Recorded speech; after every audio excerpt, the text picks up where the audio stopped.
Algumas histórias foram enterradas por um motivo, mas hoje um novo arquivo será aberto. A laje de pedra sobre a lápide de Elias era massiva, fria e coberta por um musgo úmido, mas o símbolo da espiral, gravado com uma precisão que desafiava o tempo, parecia brilhar sob a luz fraca da minha lanterna.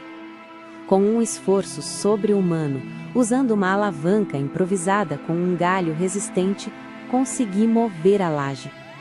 Um cheiro denso e metálico, misturado com odores de terra antiga e algo que eu só podia descrever como éter, subiu do buraco que se revelou. Era um túnel escuro, estreito e descendente, as paredes revestidas de pedras úmidas e musgosas que pareciam chorar umidade. A escuridão era absoluta, e o ar lá embaixo parecia mais pesado, mais frio, como se o próprio tempo tivesse desacelerado. A cada passo que eu dava para dentro daquele abismo, a sensação de estar entrando em um lugar proibido se intensificava, e um medo primordial se apoderava de mim. Mas minha determinação era mais forte. A curiosidade e a urgência de desvendar a verdade sobre a idade proibida e o destino de Miguel me impulsionavam para frente. O túnel descia em espiral, ecoando o símbolo que me guiara até ali. E a cada curva, a luz da minha lanterna revelava inscrições nas paredes. Eram símbolos semelhantes ao da espiral, mas com variações, acompanhados de uma escrita antiga que eu não conseguia decifrar, mas que de alguma forma parecia familiar. Eu sentia os olhos da minha avó sobre mim, seus sussurros imaginários me guiando através da escuridão. O cheiro de terra molhada e metal se tornou mais intenso, e a umidade começou a se infiltrar em minhas roupas, deixando-me encharcada e arrepiada. Finalmente, o túnel se abriu em uma vasta câmara subterrânea. Era um espaço cavernoso, com colunas naturais de rocha que se estendiam do chão ao teto, e um brilho azulado e etéreo emanava de uma fonte desconhecida, iluminando as paredes repletas de entalhes antigos e intrincados. No centro da câmara havia um altar de pedra circular, com o símbolo da espiral gravado em seu topo, e ao redor, 8 nichos escavados na rocha, cada um contendo uma figura humana mumificada, sentada em posição fetal. As figuras eram grotescas, suas peles ressecadas e esticadas sobre os ossos, os olhos vazios e fixos em um ponto distante, como se estivessem presos em um pesadelo eterno. Eu estava na Câmara dos Sussurros. Meu coração batia descontroladamente no peito, ecoando na quietude opressora da câmara. As mumificações eram assustadoras, mas o que mais me perturbou foi o brilho etéreo que as envolvia, como se alguma energia ainda pulsasse nelas. Eu me aproximei do altar, sentindo a energia fria que emanava dele. As inscrições nas paredes, agora visíveis sob a luz azulada, pareciam ganhar vida. Puxei o diário da minha avó, desesperada para encontrar alguma pista, alguma tradução, e então, em uma das últimas páginas, uma entrada que eu havia ignorado anteriormente. Uma série de desenhos e uma tradução rudimentar de alguns dos símbolos.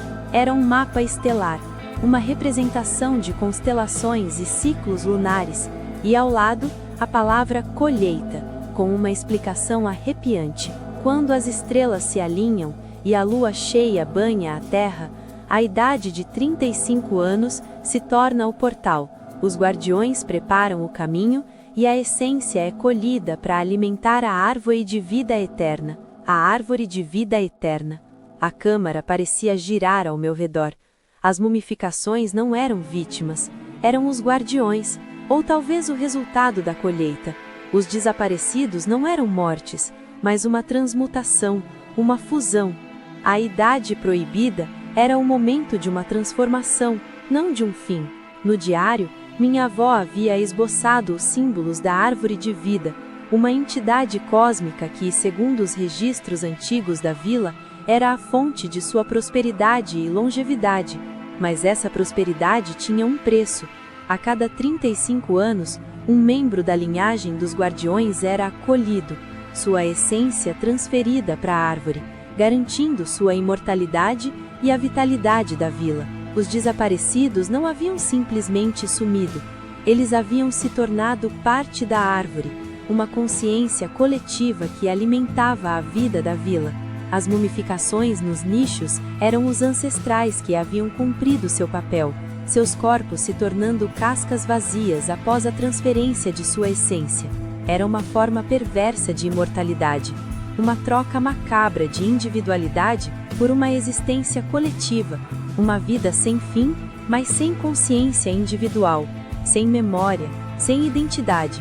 O cheiro de éter e metal agora era quase insuportável, enchendo meus pulmões e me dando náuseas. A luz azulada na câmara parecia pulsar, e os sussurros que eu antes imaginava agora pareciam reais. Vozes distantes e etéreas que falavam em uma língua antiga e ininteligível, uma cacofonia de mentes coletivas, uma orquestra de almas aprisionadas. Ainda mais perturbador, o diário da minha avó revelava que a colheita não era uma escolha, era um destino. A linhagem dos guardiões, da qual eu era parte, estava destinada a cumprir esse papel. A febre que afligia Miguel, a perda de memória, a despersonalização eram os estágios iniciais da fusão, a preparação para a transferência da essência.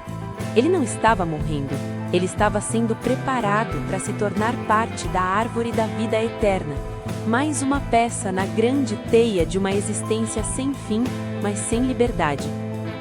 A minha própria idade, 30 anos, agora parecia perigosamente próxima dos 35. Eu era a próxima na linha, a próxima a ser colhida. O terror me atingiu com força total. Eu não tinha apenas desvendado um mistério, eu tinha descoberto minha própria sentença de morte, ou pior, de aniquilação da minha individualidade. A vila, com sua névoa eterna e sua paz aparente, era uma prisão, um cemitério vivo onde as almas eram trocadas por uma vida sem fim, mas sem propósito individual.